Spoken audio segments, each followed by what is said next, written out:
একবার ভাবুন তো, কেন হাজার হাজার মানুষ বোলবন ধ্বনিতে রাস্তা মুখরিত করে মাইলের পর মাইল খালি পায়ে হাঁটে? আমরা সবাই জানি তারা যাচ্ছে বাবা তারকনাথের মাথায় জল ঢালতে। কিন্তু আপনি কি জানেন, এই মন্দিরের সৃষ্টির পিছনে লুকিয়ে আছে ৩০০ বছরের পুরনো এক অদ্ভুত ইতিহাস, যা শুনলে আপনি সত্যিই অবাক হয়ে যাবেন।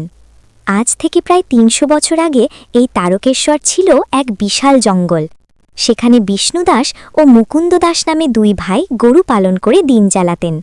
হঠাৎ একদিন হরিদাস খেয়াল করলেন তার পালের সবচেয়ে ভালো গরুটা জঙ্গল থেকে ফিরে এলেও তার ওলানে এক ফোঁটা দুধ নেই।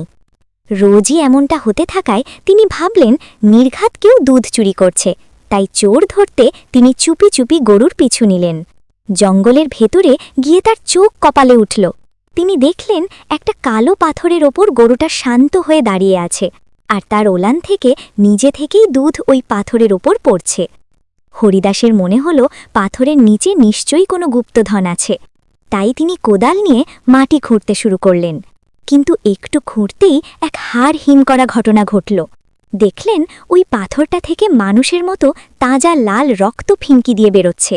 ভয়ে তিনি সেখানেই অজ্ঞান হয়ে পড়ে গেলেন। সেই রাতেই মহাদেব তাকে স্বপ্নে বললেন, ভয় পেও না, ওটা গুপ্তধন নয়, আমি তারকনাথ রূপে ওই পাথরের মধ্যেই আছি, ওখানেই আমার পুজো করো।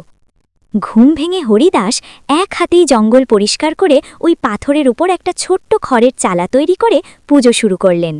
১৭২৯ সালে এই অলৌকিক মাহাত্ম্যের কথা ওই অঞ্চলের রাজা ভারমাল্যের কানে পৌঁছায়।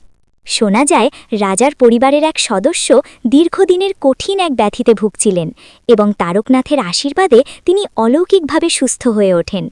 সেই কৃতজ্ঞতা থেকেই রাজা ভারমাল্য ওই ছোট্ট কুটিরের জায়গায় তৈরি করে দেন আজকের এই বিশাল পাথরের মন্দির। কৃতজ্ঞতা থেকেই রাজা ভারমাল্য ওই ছোট্ট কুটিরের জায়গায় তৈরি করে দেন আজকের এই বিশাল পাথরের মন্দির।